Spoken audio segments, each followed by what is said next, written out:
Ladies and gentlemen, the Democrats will never get Trump's taxes because they haven't accused him of any specific crime and has nothing to do with legislation. The House wants Trump's taxes for just to torment him. There's zero reason.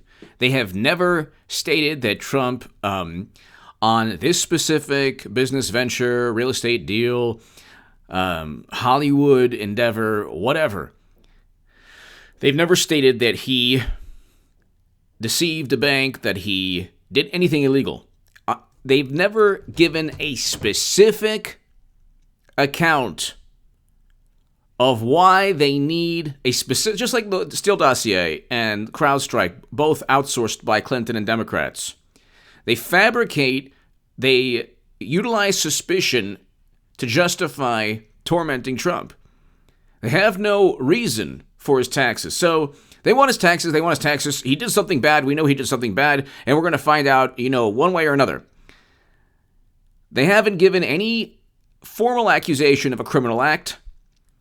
It's very broad, like, he's engaged in deceiving banks and inflating his income. Well, when? What year? Do you have any witnesses? Is there a legal statute that he broke? Can you be specific? No specifics. Just trust us like you did for 2 years. Complete utter nonsense. But Trump's Treasury Department ignores Democrats' second deadline for Trump's tax returns. Guess what? They don't have a right to impose a deadline. They have no right to impose any timeline that Trump has to abide by. He's not going to abide by any timeline. Why? Because IRS admits targeting conservatives for tax scrutiny in 2012 election. The Internal Revenue Service on Friday apologized for targeting groups with Tea Party or Patriot in their names, confirming long-standing accusations by some conservatives that their application for tax-exempt status was being improperly delayed and scrutinized. Lois Lerner, the IRS official who oversees tax-exempt groups, said the, quote, absolutely inappropriate, end quote, actions by frontline people were not driven by partisan motives. Of course not. They were never driven by partisan motives, but it just so happens they targeted conservatives and they were absolutely inappropriate. She apologized for this. And they admit targeting conservatives. So they utilize the FBI against Trump, and the intel chiefs utilize their agencies against Trump. And oh, by the way, the IRS was also utilized against Republicans and conservatives. Treasury Secretary Steve Mnuchin sent a letter to House and Ways and Means. That was a Washington Post article I read. This is an Axios article. Treasury Secretary Mnuchin sent a letter to the House Ways and Means Chairman Richard Neal.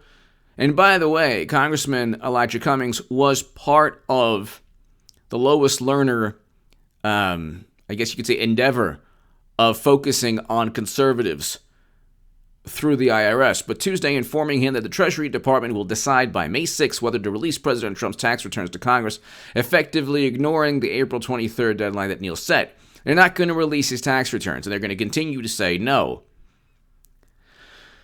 The IRS has his information. This is what, nobody gets on the left. So simple to understand. The IRS has his information. They already have his information. So if he was engaged in any grandiose criminal activity regarding his returns, they would have already known. Due to serious constitutional questions raised by this request and serious consequences that a resolution of those questions could have for taxpayer privacy, the department is consulting with the Department of Justice. Of course William Barr is going to say no way. You can't simply demand this without any predicate crime, without any reason.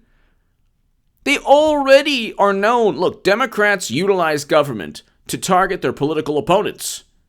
They utilize government to go after political opponents. That's what they do.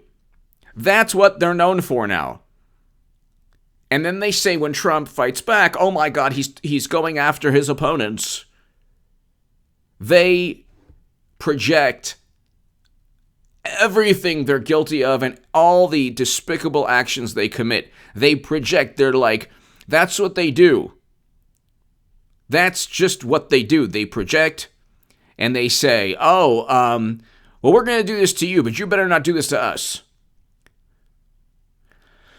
Although federal law establishes no deadline for a response to your request, we expect to provide the committee with a final decision by May 6th after receiving the Justice Department's legal conclusions. What do you think is going to happen? William Barr is going to prevent any attempt by Democrats in Congress to get his taxes. And guess what? The Democrats won't be able to do a thing. They could pass any resolution they like.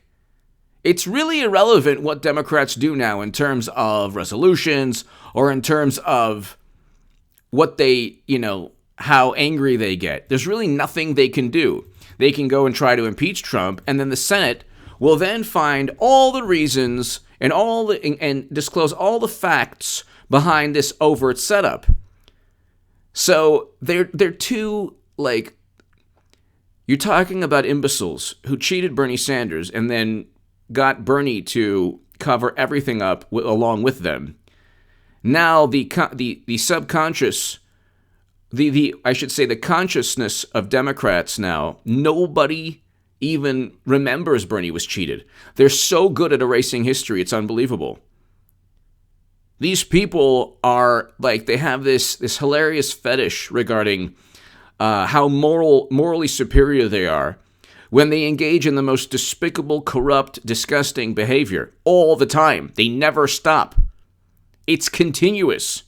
And they live on this world, this Twitter-like cyber reality, where morality and ethical behavior and values, this is their, almost their place of worship, liberals. Without Twitter, they're nothing.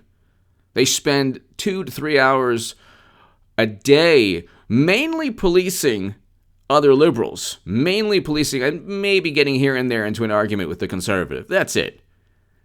But they really, really enjoy, correct the record. And the Russians did not interfere in the election. Sorry, the Russians did not interfere. Not one vote was altered. Not one vote. Not one vote was altered. So, we have no clue how many Facebook ads, which Facebook ads were the most, which Facebook ads were the most effective, how many swing state voters whose minds were altered by Facebook ads. Okay, first of all, when's the last time, Amazon is, if they targeted Amazon, that's different. Everybody on the planet uses Amazon. Okay? But when's the last time you bought something from Facebook? When's the last time you looked at a Facebook ad and clicked on it? Okay, never. Never. When's the last time you got into an argument with an arrogant Twitter profile and said, gosh, that person has really opened the light. I agree now with that person. How about never? It's not the way social media works, and that's not the way political advertising, by the way, only bolsters existing biases. It does not alter your opinion on something. You don't look at a Buff Bernie coloring book and say, gosh, that's the guy for me. Look at his glistening. My glistening body is so arousing. How can you not vote for me? That's not what happens. So the moral kind of credibility that Bernie Sanders once had is now nothing because there are copies of him.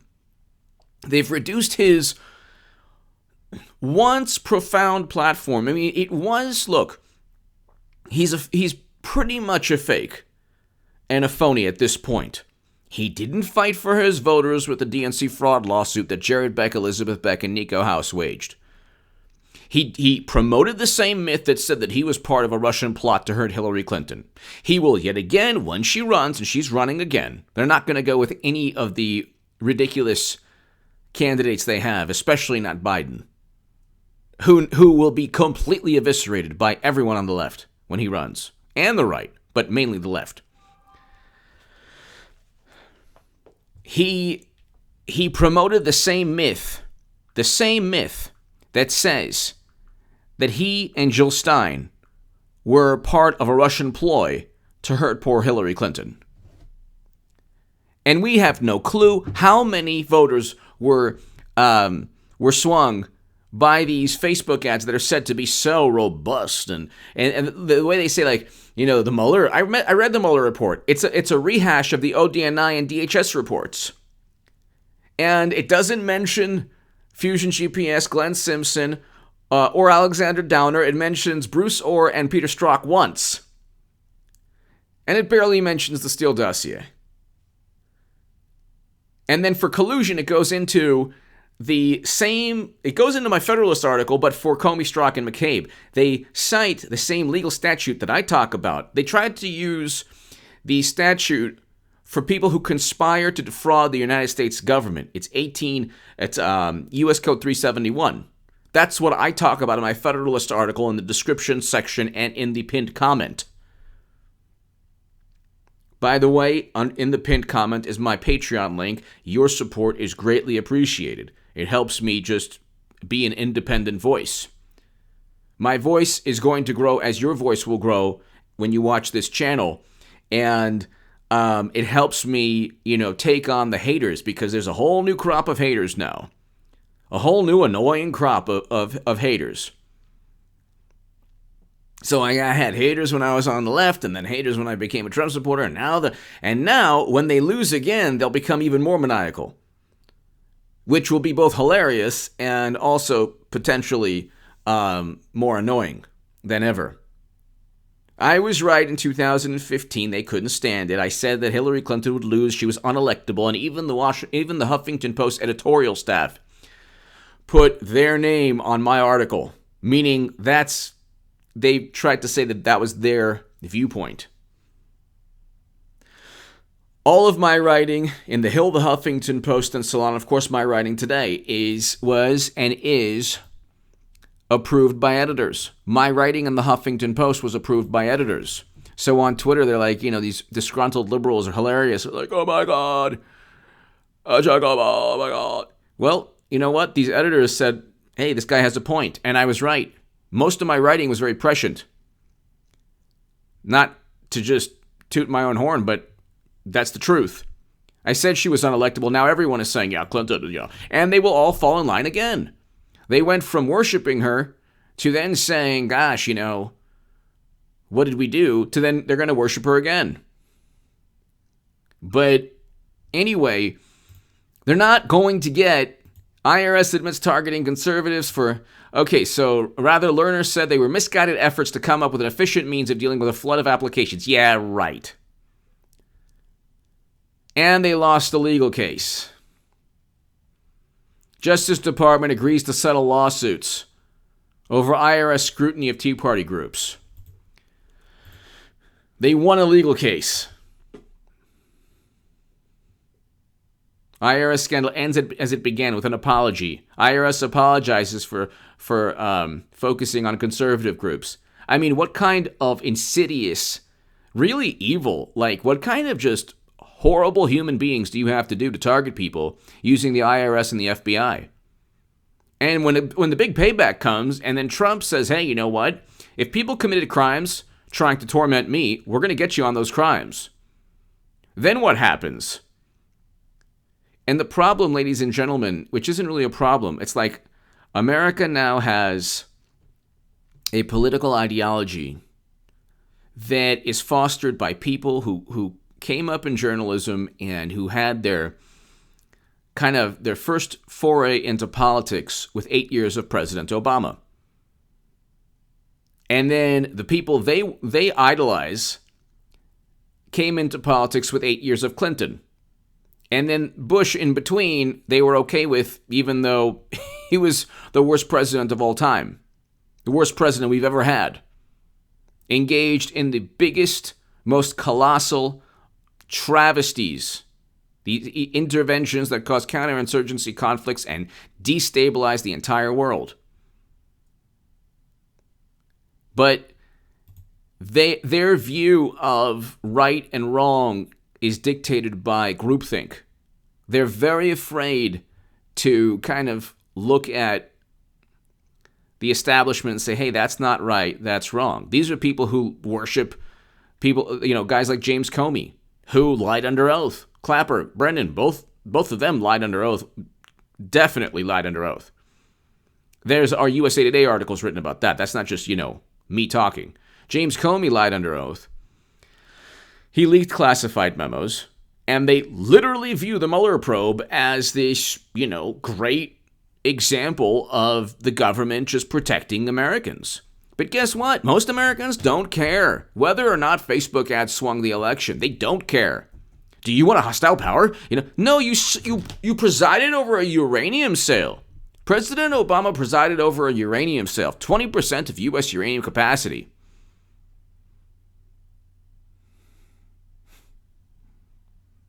So it's pretty unbelievable. They don't get it. Now they want his taxes. They're not going to get his taxes. They're just not going to get his taxes. That's going to be, they're going to impeach him, and it's probably going to throw that in. And he wouldn't give us his taxes.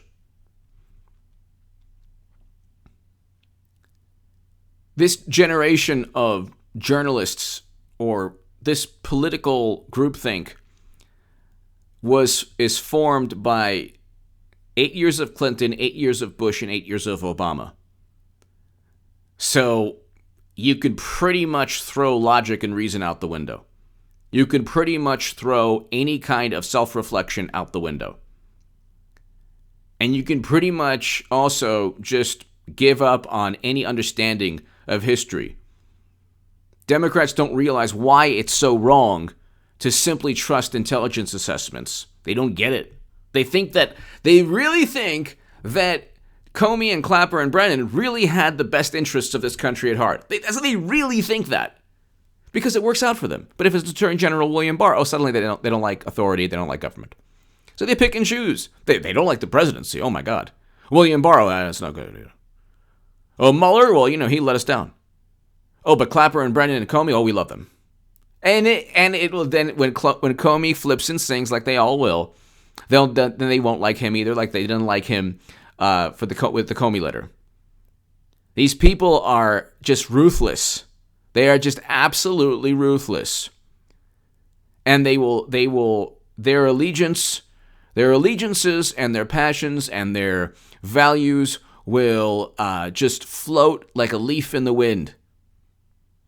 And whatever is politically expedient for them, because their goal is political influence and power. That's it. They don't care about anything else. They'll utilize the IRS to go after conservatives. They'll utilize the FBI to frame Trump, and they'll rejoice when good people, honorable people like General Michael Flynn, spend untold amounts of money defending himself from a setup by McCabe and Strzok and Comey that I explained in my Federalist article. It's below. Comey and McCabe should be charged with, and I give the actual legal statute. Share that everywhere. Share my writing in the Federalist, the Jerusalem Post, the Daily Caller. Ladies and gentlemen, thank you so very much. Share this segment everywhere. Thank you.